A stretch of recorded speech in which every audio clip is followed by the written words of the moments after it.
You're sitting in a room full of people, the match is on, everyone's glued to the screen, shouting, celebrating, living and dying with every pass. And then there's you, completely unbothered. Not angry, not trying to be edgy, just genuinely uninterested. And if you've been there, you know the question that always comes next. How can you not like football?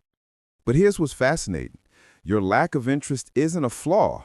It's actually a window into how your mind operates differently. And before we dive deep into this, if you're enjoying this perspective, go ahead and hit that subscribe button and drop a like.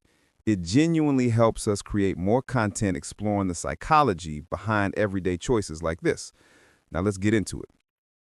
Most people assume that if you don't watch football, you're either pretentious or you're just trying to be different. But psychology tells us something far more interesting. Not caring about football often reveals distinct patterns in how your brain processes reward, meaning, and social connection. And understanding which pattern you fit into can actually tell you a lot about your deeper motivations in life.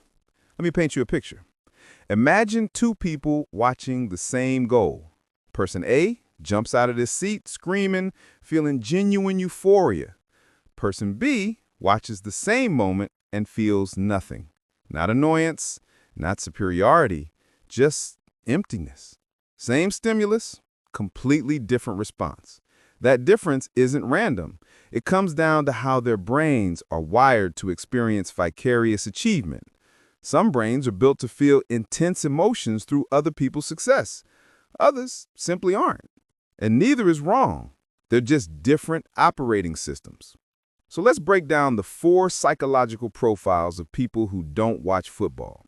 And as I walk through these, pay attention to which one resonates with you, because understanding your type might explain patterns in other areas of your life too. The achievement-oriented mind. First, we have what I call the achievement-oriented mind. These people don't dislike football. They just can't emotionally connect with watching it. When everyone around them is celebrating a bowl, their internal response is honest confusion. Why am I supposed to feel something about this, they wonder? It's not coldness. It's just that their brain's reward system is calibrated differently. Think about it this way. When you accomplish something yourself, your brain floods with dopamine, that feeling of satisfaction and pride. For most football fans, watching their team win triggers a similar, though smaller, dopamine response. It's vicarious achievement. But for the achievement-oriented person, that circuit barely fires at all. Their brain is saying, I didn't do this. Why would I celebrate? Research in motivational psychology shows that people with high internal locus of control, those who believe outcomes depend on their own actions, get significantly less emotional satisfaction from spectator activities. They need to be in the driver's seat. They need to see the direct connection between their effort and the result. Watching others succeed, no matter how skillfully, just doesn't activate their reward centers the same way. These people often puzzle their friends. They seem distant or disinterested in shared social moments. But really, they're just honest. They can't manufacture feelings that aren't there. And rather than fake enthusiasm, they simply opt out. You'll often find these individuals channeling their energy into personal projects, skill development, or competitive activities where they're active participants.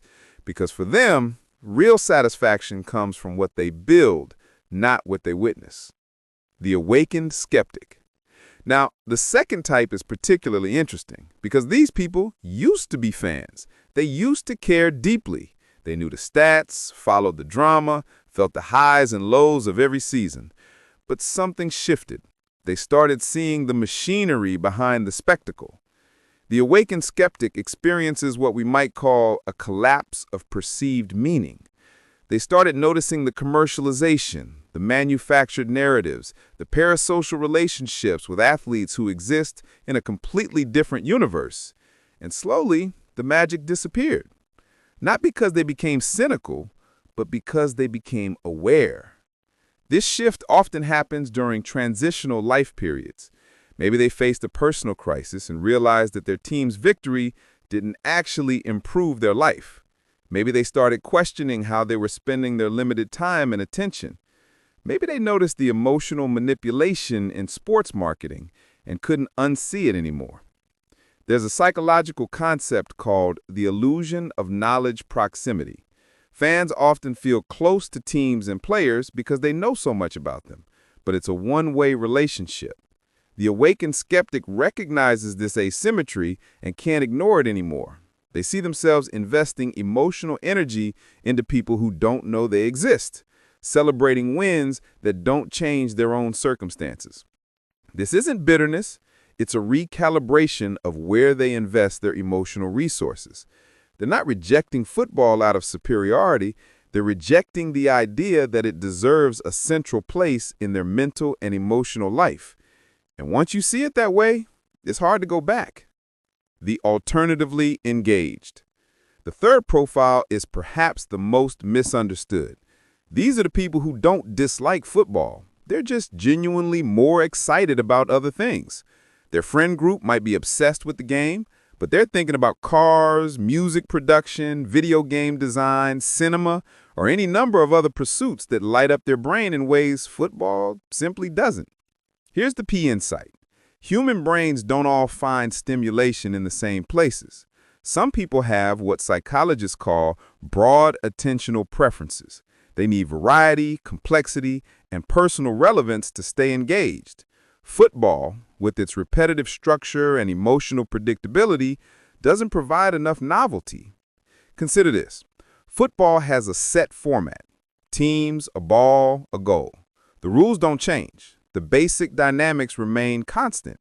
For some brains, that consistency is comforting and allows them to appreciate subtle variations in strategy and skill. But for others, particularly those high in openness to experience, that consistency feels limiting. The alternatively engaged person might watch a film and feel transported because they're analyzing cinematography, narrative structure, character development, and thematic depth all at once. They might obsess over cars because each model represents different engineering philosophies, aesthetic choices, and technological innovations. They might lose themselves in a complex video game because it offers agency, problem-solving, and evolving challenges. It's not that they lack passion. They have tremendous passion. It's just directed toward experiences that offer the specific type of cognitive and emotional engagement their brain craves. And football doesn't make that list, not out of any judgment, but simply out of genuine preference. The practical realist.